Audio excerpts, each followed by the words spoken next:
बोचहा विधानसभा उपचुनाव में 25वें राउंड की गिनती संपन्न हो चुकी है और राष्ट्रीय जनता दल के उम्मीदवार अमर पासवान करीब 36,000 वोटों के क्लियर मार्जिन से जीत की ओर बढ़ चुके हैं। बस ऑफिशियल आंकड़े आने बाकी हैं जिसमें ऐलान किया जाएगा, उन्हें एक सर्टिफिकेट दिया जाएगा। लेकिन इससे पहले ही अमर पासवान ने एक प्रेस कॉन्फ्रेंस कर अपनी जीत को लेकर के तमाम तरीके की बातें कही हैं। अमर पासवान ने कहा है कि जनता ने यह दिखा दिया कि ईमानदारों की ताकत से भ्रष्टाचारियों को हराया जा सकता है। लोग गांव से शहर जाते हैं, लेकिन आपका बेटा शहर से गांव आया है और यहां पर आपकी सेवा करने के लिए आया है। उन्होंने तेजस्वी यादव के नेतृत्व पर भरोसा जताया। साथ ही साथ जब उनसे पूछा गया कि क्या आपको मुकेश सहनी का भी वोट मिला, क्या आपको बीजेपी का भी वोट मिला, उन्होंने कहा कि इन दोनों के वोट को अगर जोड़ भी दें तब भी वो हमसे पीछे ही हैं। तो ऐसे में यह अभी कुछ भी कहना जल्दबाजी होगी। आइए सुनते हैं कि अमर पासवान ने और इस मामले पर क्या कुछ कहा है। क्लीन स्वीप जनता जो ठान लेती है उसको करके दिखाती है, और यह जो चुनाव हुआ है आपको जनता की आवाज़ की चुनाव है और जनता ने यह कर दिखाया है। जनता ने आशीर्वाद देने का काम किया है, एक नौजवान स्वच्छ छवि के लड़के को आगे बढ़ाने का काम किया है। जनता पूर्ण रूप से जानती है कि अब भ्रष्टाचारियों को कैसे एक ईमानदार छवि से तोड़ा जा सकता है। आपकी जीत में वीआईपी की क्या भूमिका है? आपकी किस रूप में वीआईपी को देखते हैं? देखिए, अगर उन दोनों का वोटिंग परसेंटेज भी देख लिए तब भी हम लोग आगे चल रहे हैं। तो आप देख सकते हैं इन सब चीज़ों को। इस पर बहुत जल्दबाजी होगी। जनता ने 35,000, अभी तो 30,000 प्लस मैं देख के आया हूँ और 5 राउंड के टेबल बाकी थे।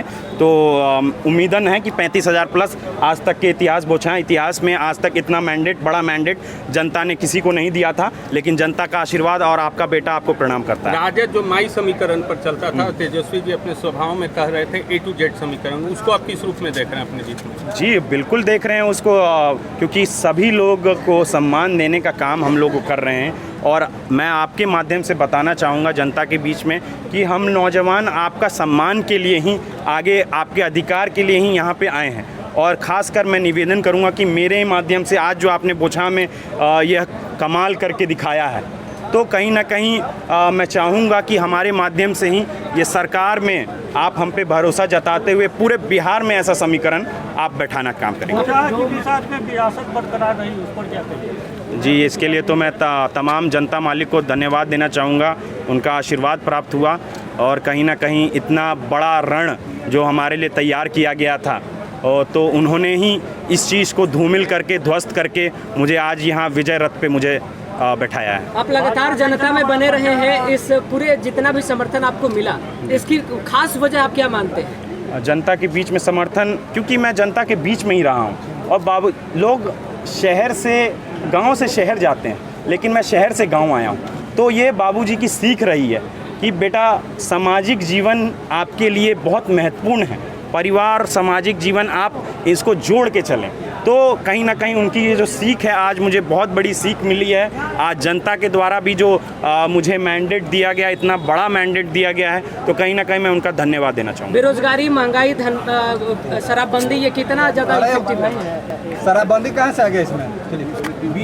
देखिए, बुनियाद बढ़ा है, मुस्लिम और यादव समीकरण की बात आ रही थी सामने में कि त्रिकोणीय समीकरण है। इस पर आप क्या कहेंगे? इसमें मैं तमाम जनता, आज जिन्होंने मुझे वोट नहीं भी दिया है, तमाम जनता और जो हमारे समर्थक हैं, हमारे वोटर्स हैं, मैं तमाम लोगों को धन्यवाद देना चाहता हूं। और मैं निष्पक्ष यहाँ पे ईमानदारी के साथ आपके लिए काम करूँगा। जो मैंडेट आज आपको दिया है बोचहा की जनता ने, हर राउंड में आप आगे रहे हैं, अब आगे आपकी क्या रणनीति है? जी ज़रूर, रणनीति यही है कि जनता के बीच में जाके जनता का समाधान, जो उनका जो परेशानियां हैं, उनके द्वारा ही पूछ के सामूहिक रूप से समाधान करने का रहा है। अमर जी, MY पार्टी से अब A to Z की पार्टी हो गई है, इसको कैसे, कहां तक के लेके जाएंगे? ज़रूर, आज यहाँ पे जो समीकरण बैठा है, लोगों ने एक ईमानदारी के लिए, एक नौजवान के प्रति इतना आभार व्यक्त करना चाहूँगा कि उन्होंने इतना विश्वास जताया।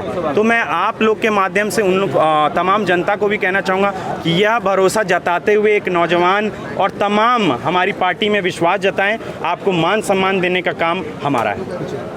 सरकार आपकी नहीं है, जी। वादे अपने बोचहा की जनता से किए थे चुनावी सभाओं में, उन्हें पूरा करने में कितनी परेशानी आपको होगी क्योंकि सरकार आपकी नहीं है? सरकार जो हमारे पास है अवेलेबल है, मैं तो आपको शुरू से भी अभी इससे पहले भी कह चुका हूँ, जो पूर्व में जो यहाँ पे सत्र लगा, विधानसभा का सत्र लगा, सभी नेतागण यहाँ पे आए हैं। मैं उनसे निवेदन करना चाहूँगा कि जिन जनता ने उन्हें जिता के आगे सदन तक भेजने का काम किया और उन्होंने उस 10 दिन 15 दिन का दुरुपयोग करते हुए बोचां विधानसभा में अपना जो काम किया है, यहाँ पे आके लोगों को भ्रमित करने का काम किया है, मैं उन तमाम मंत्री, केंद्रीय मंत्री से निवेदन करना चाहूँगा कि आप अब अपना विश्वास जताते हुए जो आपने जनता के ऊपर भरोसा मतलब उन्हें बातें बताई थी, उसमें पुनः आपका योगदान करने का समय आ गया है।